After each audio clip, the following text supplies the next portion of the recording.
Mohon nasihatnya untuk kami generasi Z.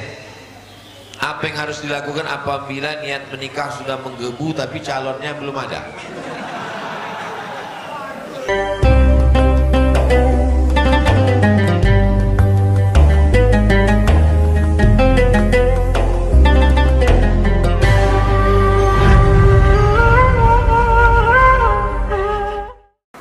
Kalau imam tak baca kunut, apakah boleh makmum tetap membaca kunut atau sujud sahwi atau tak perlu kunut?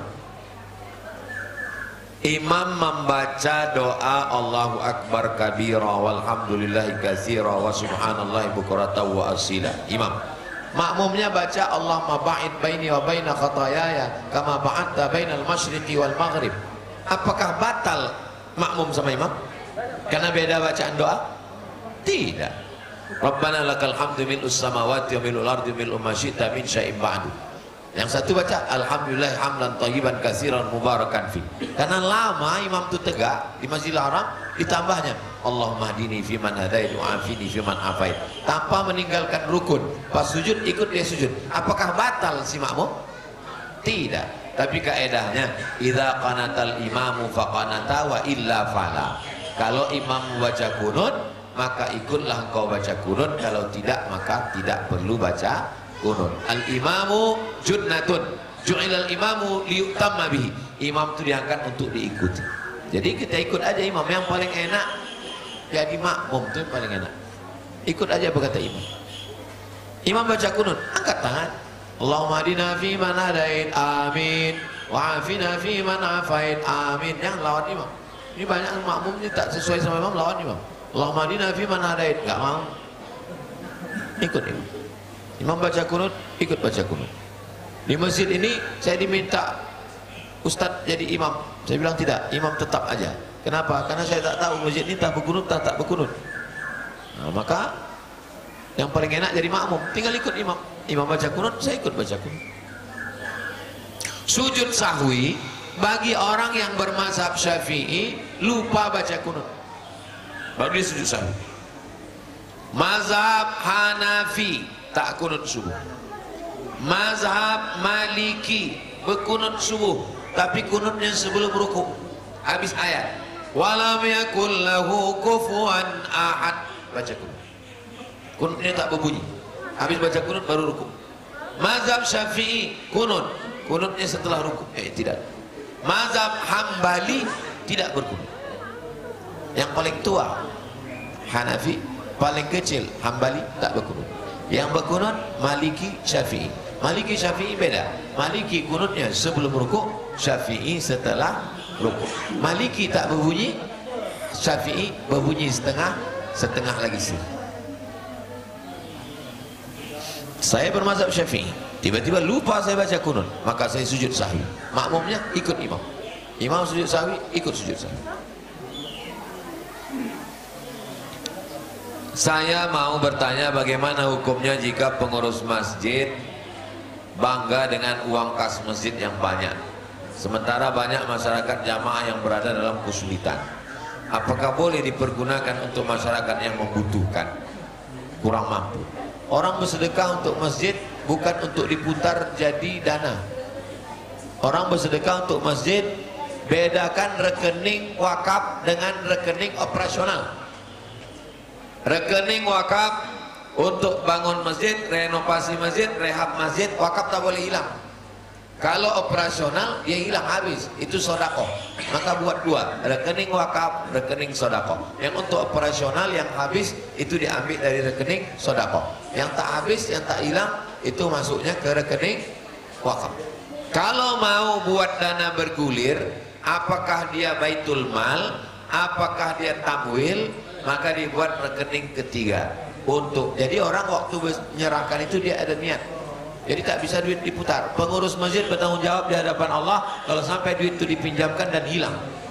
Saya ketua masjid di dekat rumah almarhumah emak saya dulu. Tiba-tiba datang pengurus melapor, duit hilang 40 juta. Kemana hilang? Dilarikan sekretaris bendahara. Saya ketua masjid, wajib saya ganti. Saya ganti. Ini duit pengganti. Simpan bank, pegang hati-hati. Yang melarikan tuh tangkap dia, masukkan ke penjara. Aku bertanggung jawab di hadapan Allah SWT. Pengurus masjid bertanggung jawab di hadapan Allah, seperak duit masjid akan diminta tanggung jawab. Saya bukan mau menceramai pengurus, saya bercerita tentang diri saya sendiri. Maka kalau ada orang meminjam ke saya, banyak yang minjam, Ustaz yang minjam, bukan duitku, itu milik Allah. Wa annal masajida lillah, masjid milik Allah, maka duit masjid pun punya Allah. Jadi kalau ada yang minjam, maka saya bertanggung jawab di hadapan Allah. Faman ya'mal mithqala dzarratin khairan yarah, sebesar biji sawi pun diminta tanggung jawab di hadapan Allah Subhanahu wa taala.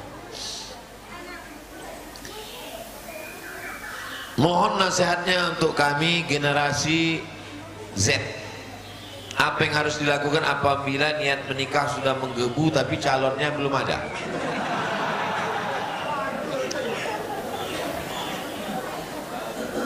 Kalian datang ke Ustadz Al-Nom. Ustadz Al-Nom ini banyak stok. Bilang, nanti ditanyanya, kau mau yang janda apa yang gadis, mau yang putih apa yang hitam, apa hitam manis, apa yang hitam sekali, apa yang hitam legam, apa yang muka putih leher hitam, ada semua.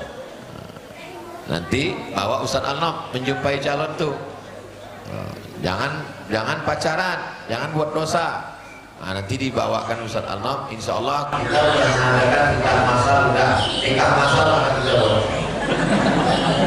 Insya Allah nanti saya jadi saksi sama Ustadz Zul Ikrami dan kita buat acaranya di Palas, insya Allah. Nah, daftar. Cuman kami khawatirnya kalau kami buka pendaftaran yang mendaftar bapak-bapak ini pula. Nanti Ustadz Al-Nom, insya Allah. Ini perlu nih Ustadz Al-Nom, kita buat nikah masal Ustadz Al-Nom. Mengirit biaya, banyak anak-anak muda terkendala karena biaya yang terlalu tinggi segala macam, padahal itu bisa dipres. Maka insya Allah nanti kita buatkan nih, insya Allah. Gimana, setuju? Setuju orangnya. Apa itu sebenarnya puasa riyadhah Pak Ustaz? Riyadhah itu artinya latihan, exercise, melatih diri. Kita ini melatih diri untuk mendekatkan diri kepada Allah, melunakkan, melembutkan hawa nafsu.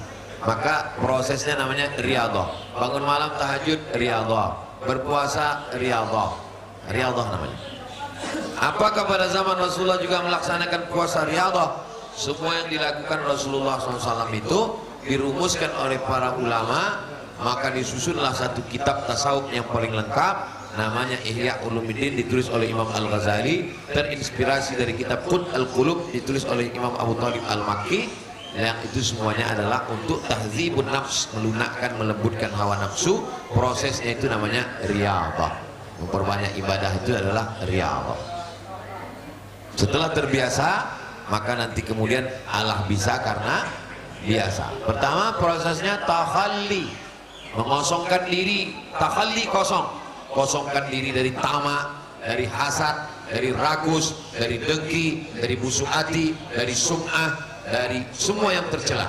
Setelah kosong, macam gelas, setelah kosong dia bersih, baru tahalli, diisi dengan ridha, diisi dengan tawakal, diisi dengan zikir, diisi dengan qanaah, diisi dengan semua yang baik-baik. Setelah itu barulah Allah sesuatu pengalaman spiritual yang disebut dengan tajalli. Tajalli artinya nyata. Allah menampakkan pengalaman yang belum tentu diceritakan. Kalau diceritakan menjadi fitnah. Kita hanya membahas dua, takhalli, pengosongan diri dari yang tercela, tahalli, diisi dengan yang baik-baik. Setelah itu barulah diberikan Allah kebaikan-kebaikan untuk kita lebih istiqamah. Saya Pak Ustaz sudah takhalli, sudah riyadhah, lalu nampak saya tajalli. Apa nampak kau?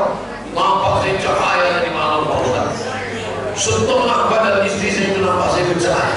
Itu bukan tajalli, dia sedang memeriksa handphone orang. Orang ini bagus di sini sudah tajalli. Ngaku Tuhan, kalau kita bisa orang yang lebar, orang ngaku. Apakah bilangannya 11 hari berturut-turut? Adapun masalah jumlah bilangan sekian hari itu ijtihad masing-masing. Kalau ada orang yang puasa 30 hari, itu diambilnya dari Nabi SAW berkhalwat, bersunyi-sunyi, umur 38, umur 39, umur 40 di Jabal Nur, di Gua Hira. Umur 38 tak ada datang apa-apa, umur 39 tak ada datang apa-apa, umur 40 baru datang malaikat Jibril alaihissalam. Tapi yang begini-begini jangan sendirian. Allah syaikhalu fasyaitanu syaikhuhu. Siapa yang tak berguru, setan gurunya. Jangan berzikir sendirian, bersepedi sendirian, datang satu disangka Tuhan, mengaku jumpa Jibril, mengaku Imam Mahdi, mengaku jumpa Nabi Khidir, mengaku jumpa macam-macam, mengaku jumpa Syaikhul Qadir Al-Jilani, mengaku Tuhan tak sholat lagi. Mana maksudnya? Berguru. Terakhir, dalam hadis Nabi SAW menyebutkan bahwa upah bekam itu khabis, jelek. Namun sebaliknya dalam hadis lain disebutkan bahwa Nabi SAW memberi upah tukang bekam. Jadi Ustaz, bagaimana kita mengkompromikan dua hadis ini? Kalau Nabi menyebut ujrah upah dari bekam itu adalah khabis dan hadisnya satu, berarti haram. Hadisnya cuma satu, haram. Kenapa? Karena dia mencela, dia mengecam, haram. Tapi ternyata datang sahabat Nabi bercerita tentang ruqyah, bercerita tentang bekam, dan Nabi membolehkan. Bahkan Nabi mengatakan, kenapa tak kamu bagi kambingnya ke saya? Itu berarti takriri, dia setuju. Kalau berbenturan dua hadis yang model begini, itu menunjukkan bahwa ucapan khabisnya itu bukan litahrim, bukan menunjukkan haram, mubah. Kenapa? Karena ada hadis satu lagi yang Nabi tak mencela. Itu menunjukkan kalau ketemu dua hadis yang berbeda, tahu mana duluan mana belakangan, ada kemungkinan nasakh, ada yang nasih, ada yang mansukh. Yang satunya dhaif, yang satunya sahih, berarti boleh jadi dipakai yang sahih. Oh, ini Pak Ustadz sama-sama sahih, berarti dia taqyidul am, taksisul am, taqyidul mutlak.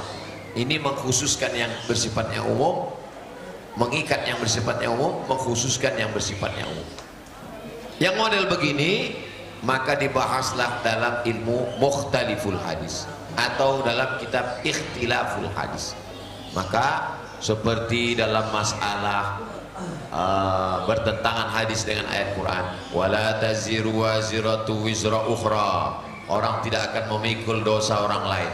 Satu lagi hadis, innal mayita la yu'adzabu bi bukai ahli, mayat diazab karena keluarganya menangis. Keluarganya menangis, istrinya menangis, kenapa pula mayat itu diazab? Maka diteliti oleh para ulama. Rupanya kalau suami itu mewasiatkan ke istrinya, nanti kalau aku mati, aku kasih kau duit, undanglah grup menangis. Karena waktu itu zaman mereka, zaman jahiliyah, makin diundang grup menangis, makin kuat tangisnya, itu bagi mengangkat strata. Dan sekarang pun masih ada model orang mati diundang pakai grup menangis. Jadi tidak semua hadis itu bisa dipahami secara teks. Jangan memahami hadis satu saja, tapi dipahami secara kontekstual. Maka hadis yang mencela itu tidak litahrim, karena ada hadis yang membolehkan. Wallahu a'lam bishawab. Barakallahu fikum. Itulah kaji kita subuh ini. Ala hazini untuk niat yang baik-baik. Al-Fatihah. A'udzubillahi minasyaitonirrajim. Bismillahirrahmanirrahim. Alhamdulillah rabbil alamin arrahmanir rahim maliki yaumiddin. Iyyaka na'budu wa iyyaka nasta'in. Shiratal mustaqim. Shiratal ladzina an'amta 'alaihim ghairil maghdubi 'alaihim waladdallin. Amin. Allahumma shalli ala sayyidina Muhammad wa ala ali sayyidina Muhammad. Assalamu alayka ya Rasulullah. Ya Rabbi bil Mustafa balligh maqasidana waghfir lana ma madha ya wasi'al karami. Antal habibul ladzi turja syafa'atuhu li kulli hawli minal ahwali muqtahami. Ya qadiyal hajat, kau yang menunaikan hajat, iqdi hajatina, tunaikan segala hajat kami ya Allah. Ya rafi'an darajat, kau yang mengangkat derajat, irfa' darajatina, angkat derajat kami di sisimu ya Allah. Allahumma anzilir rahmata wassalamata wal barakata ala hadhil jamaah. Turunkanlah keselamatan, kerahmatan, keberkahan kepada seluruh jamaah yang hadir di Masjid Al-Muhajirin ini ya Allah. Allah menfa'an al-ghala wal waba wal fahsya wal riba wal zina wal munkar. Selamatkan kami dari malapetaka, bencana, riba, zina, narkoba, perbuatan keji dan munkar. Rabbana hab lana minas shalihin, jadikan anak kami anak-anak yang saleh dan salihah. Rabbana ighfir lana dzunubana wa li ikhwanina alladziina sabaquna bil iman. ampunkan dosa kami, dosa orang tua kami, dosa saudara-saudara kami yang sudah mendahului kami dengan iman. Allahumma aftah lana abwabal khair wa abwaban ni'mah wa abwabar rizqi. Bukakan untuk kami pintu kebaikan, pintu nikmat dan pintu rezeki. Waftah bainana wa baina qaumina bil haqqi wa anta khairul fatihin. Bukakan pintu antara kami dan umat kami, bangsa kami, sehingga kami menjadi umat yang bersaudara ya Allah. Allahumma khtim lana bi husnil khatimah wa la takhtim alaina bi su'il khatimah. Allahumma faqihna fid din wa 'allimna ta'wil warzuqna fahmal mursalin. Berikan kami pemahaman yang benar supaya amal kami benar mengikut sunnah Rasulullah sallallahu alaihi wasallam. Rabbana atina fid dunya hasanah wa fil akhirati hasanah wa qina adzabannar. Wa sallallahu ala sayyidina Muhammad wa ala alihi wasallam walhamdulillahi rabbil alamin. Taqabbalallahu minkum inna wa minkum taqabbal ya karim. Terima kasih segala perhatian. Mohon maaf segala kesilapan dan kekhilafan. Aku qouli hadza astaghfirullah li wa lakum. Wassalamualaikum warahmatullahi wabarakatuh.